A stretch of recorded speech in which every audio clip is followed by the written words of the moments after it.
the winding design, and we have done up till here the core design, the value of ET and all those calculations. We have talked about the core design or the steps over there. We have given you the assignment also. Today, before I go on towards the winding design over here, some things or some very important factors which are used inside the winding design, I'm going to discuss them first and then over here. Now from here today's lecture I am shifting towards this Indrajit Dasgupta book, chapter number 4 and chapter number 5 over here. So whatever is completed in R.K. Agarwal is also a part. Okay? But here the winding design part from this book is a little better and a little more practical nature, which is being followed in the Pakistani industry. So that's why I am dealing with this one from here. Otherwise both books are actually going in parallel. Now since this is a a distribution transformer mainly course, I am not talking mostly about the power transformer. So when I am talking about an 11 kV transformer, I am actually talking about an 11 kV / 400 volt transformer, and 11 kV is certainly on the delta side, and here I have the Y side over here. Now since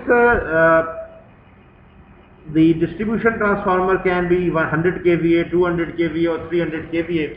It's totally up to you how you want to actually design your transformer. Now 100 kVA transformer is a little bit average type of a transformer, and normally 100 kVA transformers are not used in some suburbs which are having a large population density over there. So 100 kVA transformer. Now when I'm talking about an 11 kV transformer / 400 volt, and if it is 100 kVA, we already know that on the 400 volt side the current is going to be large. So when the current is going to be large, you are going to use what sort of conductor, that depends upon your usage of your transformer. For example, if this is a 100 kVA transformer and I am interested in the secondary side current, or actually the low voltage side current, because secondary word is not normally used, and if I am interested in the secondary side current, so if I am interested in this one, if I want to find out that current, this is equal to 100 kVA divided by under root 3 into 400 volts over here. Since it is Y connected, and in this Y connected, phase current and line current, they both are same. Okay? I hope this is clear. Please, one thing very important, whenever you are going to start a design of a transformer, the first and foremost calculation would be the current and the voltage of your winding. So please do not do a mistake in finding out the phase voltages and phase currents over there. If you do this first basic step wrong, whole of your design is not going to be accurate, because your current value is going to be different. Calculators please out. Give me the value of this current, 100 kVA divided by under root 3 into 400 volts. 144.337, this is the simple. So this is our phase current or line current, because this is a Y connected low voltage winding over here. So I have 144. Now 144 ampere is a very huge current. Okay? And a 100 kVA transformer is actually going to be almost giving load to approximately 15 or 20 houses over there, because each house, assuming it's having a load of 5 kVA at a maximum peak time, that is again assumption. So you are going to have like 20 to 25 houses over there, and each house will be having one air conditioner or one load or whatever working over there. So on average each house is going to have something near about 4 to 5 kVA. Now at this much current of 144.337 ampere, you cannot move this amount of current in one conductor. You will have to use a lot of conductors in parallel. Now up till your final year over here, up till now, you have been told that the conductors always used are in circular nature, and by circular nature means that they are in having a particular diameter over there. Now circular conductors, even they are not available more than 5 mm dia or 6 mm dia. This is the maximum diameter of a circular conductor made up of copper. Maybe aluminium is a little more malleable and ductile, it is available in a little larger size also.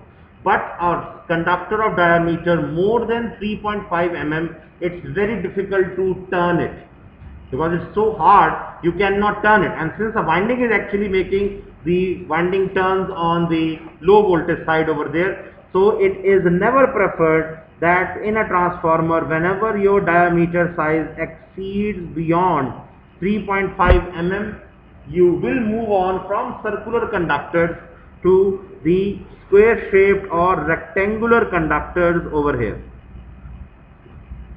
Now, rectangular or square shaped conductors, this one has definitely an advantage over the circular ones, first and foremost, because when you are going to have circular conductors arranged like this, you will have air gaps. These air gaps are very detrimental for your transformer. Very and foremost reason or answer is this: there is an air gap, there will be a leakage flux. That leakage flux is going to amount to your JXP or JXS of your winding.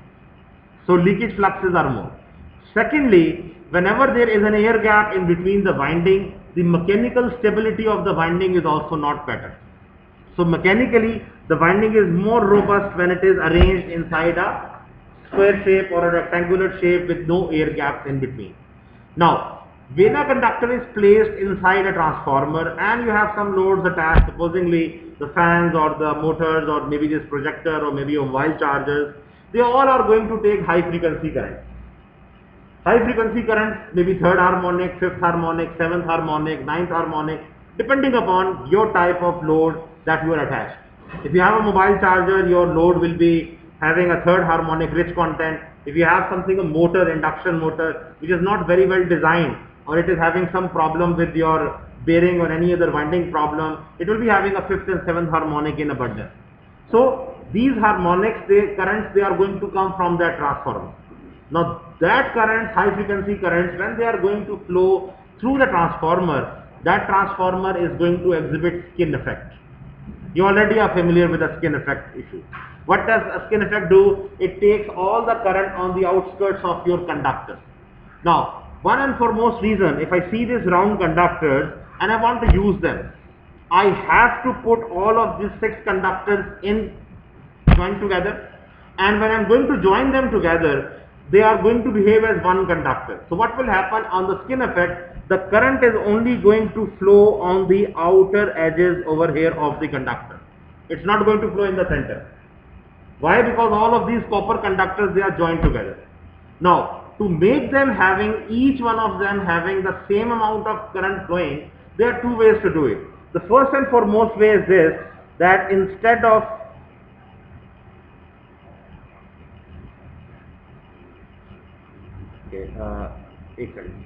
why this is not being rubbed actually. Let me just make a new one. That's easy. So easy way around is this: first of all, make a rounded conductor, arrange them supposedly in this 6-1, and each rounded conductor put a paper covering on it, which will act as an insulation. And this paper covering is going to be made with a paper of 0.1 mm thickness, and it's totally up to you. You want to make this paper covering twice or thrice or single layer. Now in your book, this one Indrajit Das Gupta, for a 100 kVA transformer, the word used is DPC, which means dual paper covering, which means that on one single rounded conductor, you are going to make the paper around 2 times. It can be TPC, thrice paper covering, or it can be single sided also, but single paper covering has chances that it can damage and then the lower one. So normally DPC or TPC are mostly used. Now what is the advantage of using this paper covering? Paper covering is actually making it an enamel, it's an insulation, and this insulation is going to make it such a way that now the current, when it is going to flow, it's going to flow on the outer edges of this one, this one, this one, this one, or this one. Now it's not flowing on the whole bundled conductor, it is now flowing on each conductor outer area, but on the condition that it is high frequency current. Now if it is not high frequency current, it's normal current supposedly, which is not practically possible, but assuming an ideal nature, that current is there.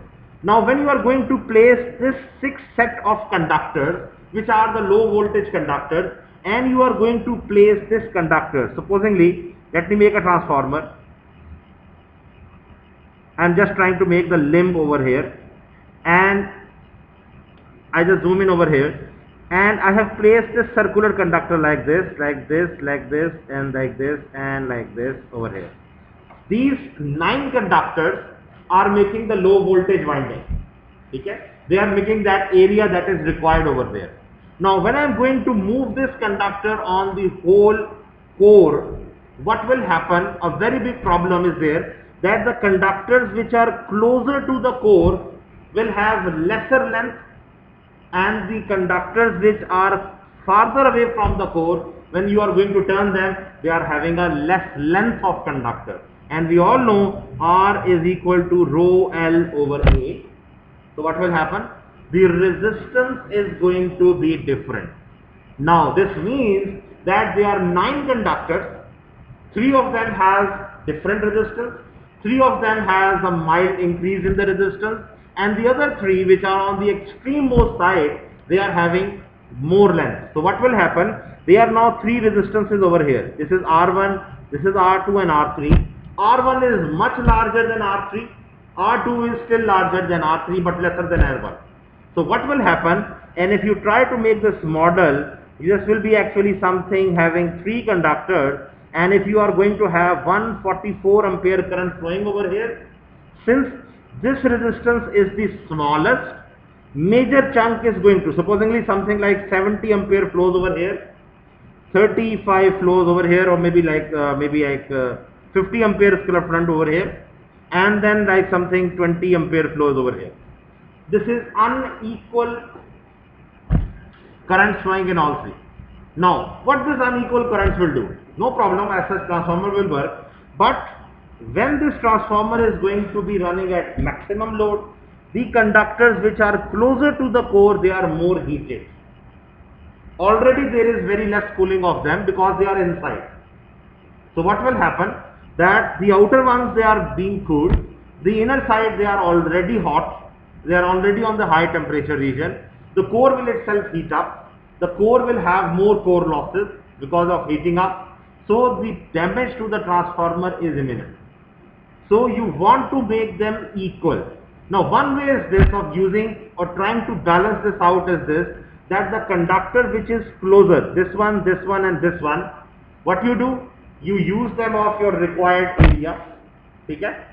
But as you move out radially out of your core, decrease or increase the resistance or decrease the copper size, okay? Increase the copper size over there so that the resistance is smaller. I am again repeating, increase the copper area size so that you are having, supposedly just for this conductor you are having a diameter of 6 mm, just for example, then next one you use 7 mm, and the last one you use 8 mm. Now this is very problematic because you are going to make a low voltage winding. You have to handle 6 mm 3 wire, 7 mm 3 wire, 8 mm 3 wire. Now arranging all of these and then making a winding, it's very difficult.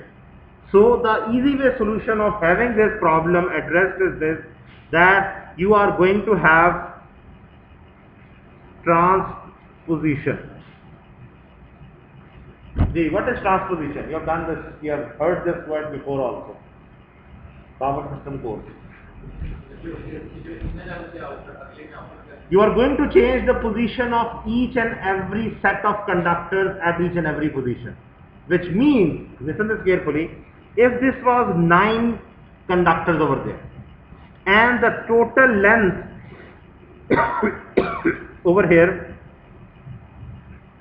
this length was supposedly equal to 270 turns over here. Listen this very carefully. 270 turns were there which have to be accommodated in the whole height.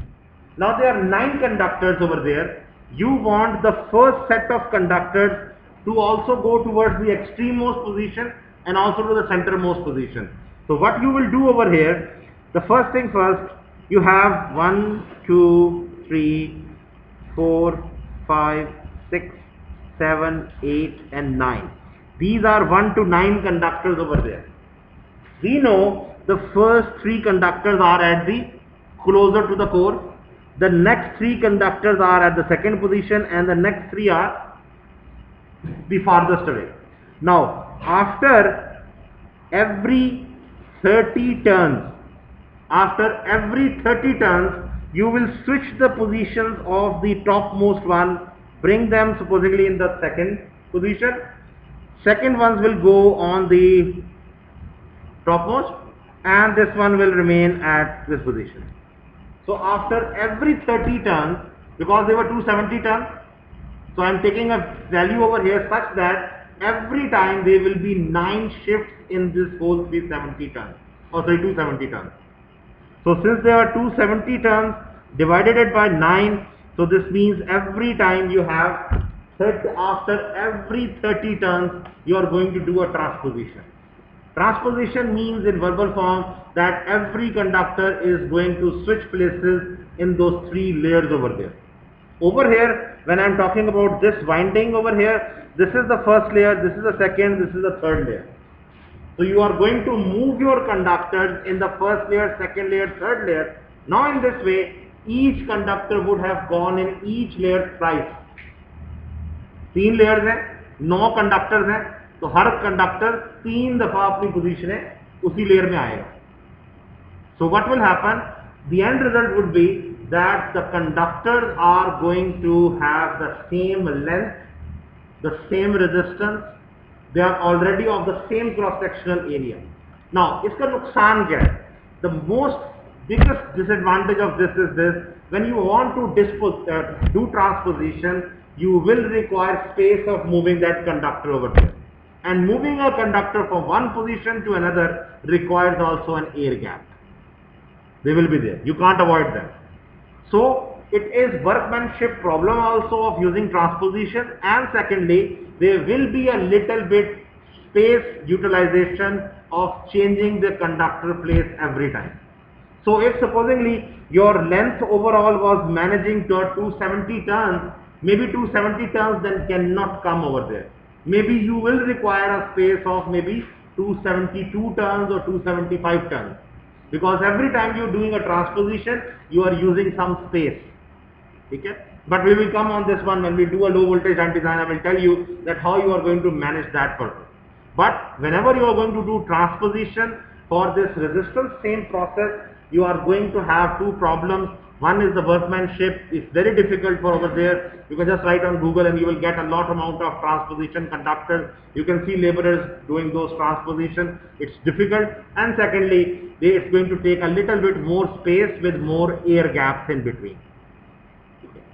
So transposition and using smaller conductor size so that you can have the skin effect problem also reduced over there. So whenever you are designing a low voltage conductor, you are going to have a dual paper covering, either using the circular conductor or the round shape conductor, or either you are going to use the rectangular or square shape.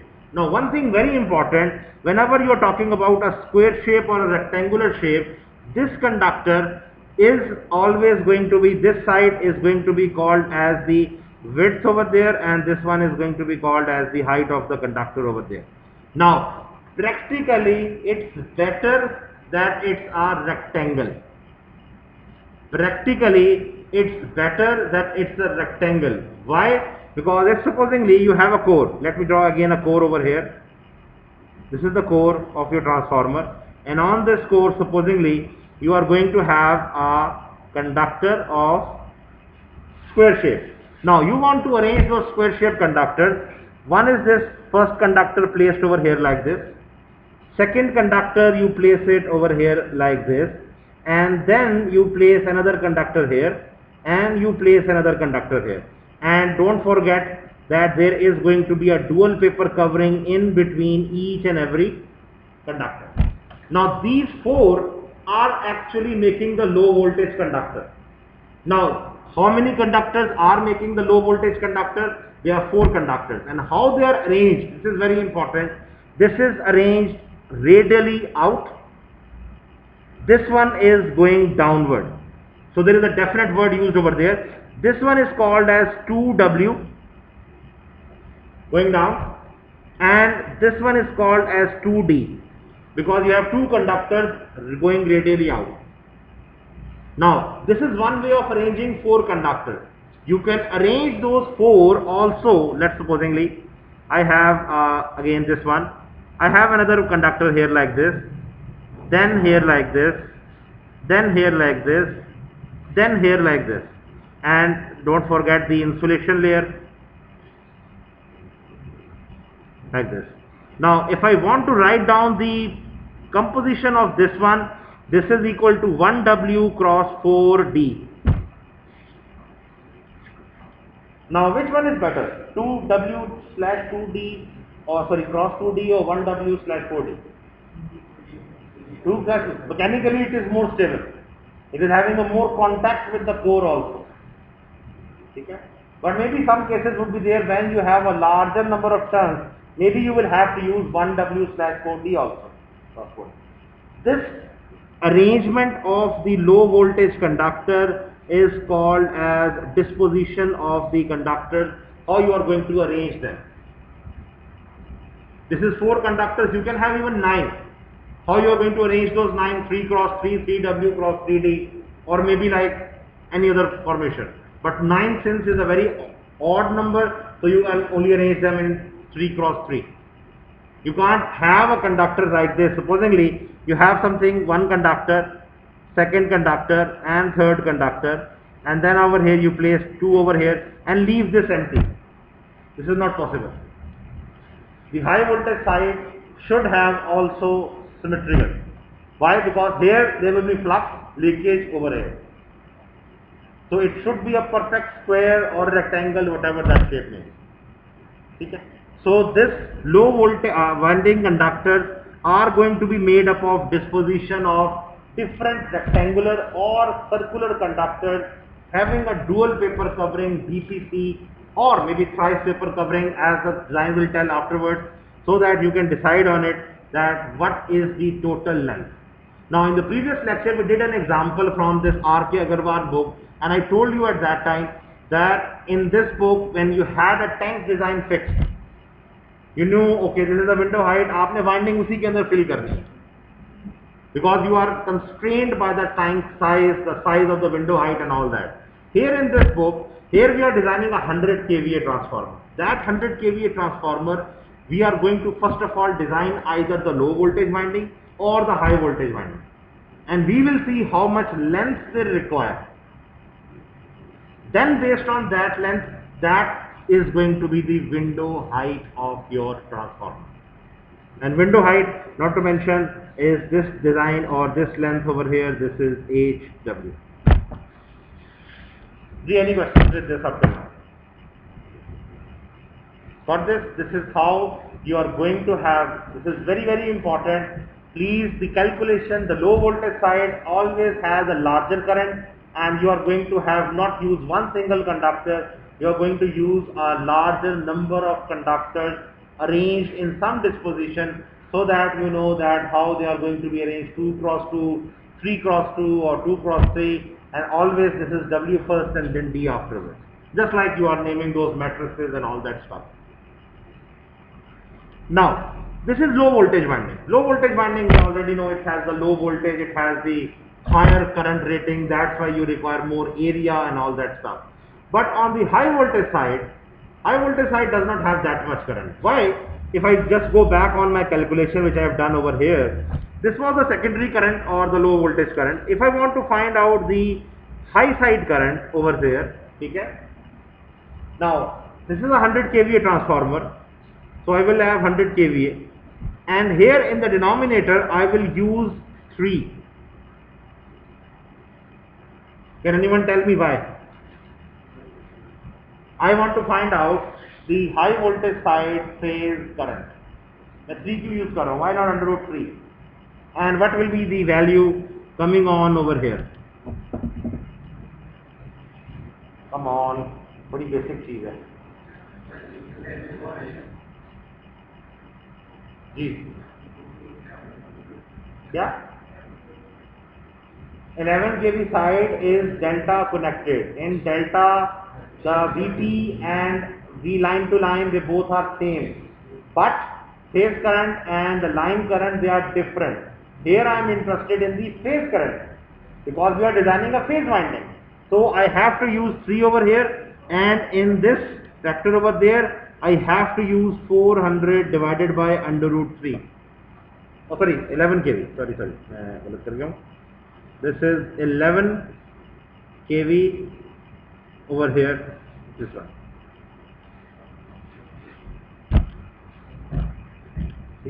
11 kV is the phase voltage also and the line voltage also, because this is delta connected. Give me the value please. ये कितना current है? 100 kVA divided by 3 into 11 kV. 3.03. Now you can see over here, this current is very small, and for this current you are only going to be requiring a small circular conductor, but the number of turns of this side are going to be very large, because you have 11,000 volts over here, 11 kV over there. Now arranging those 11,000 volts winding and arranging them on the whole window height over there, and it is equal to the size of the low voltage winding, it's a difficult task.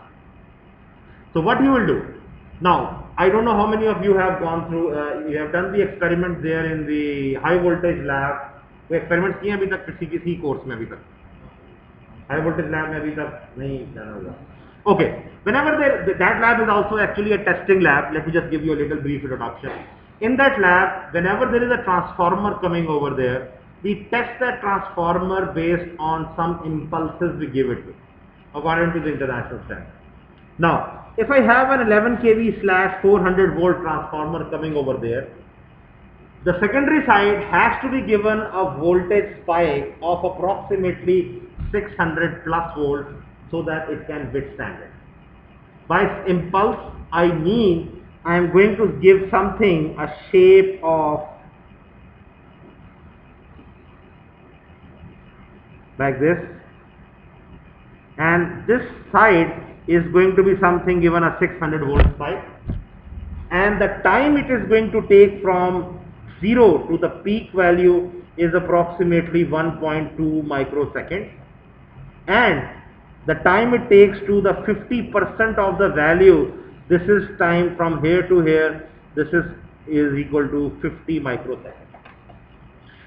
Now why we are doing this? क्यों दे रहे हैं हम? एक 400 volt का transformer है, उसको हम secondary side पे 600 वोल्ट क्यों दे रहे हैं? This is a very important point.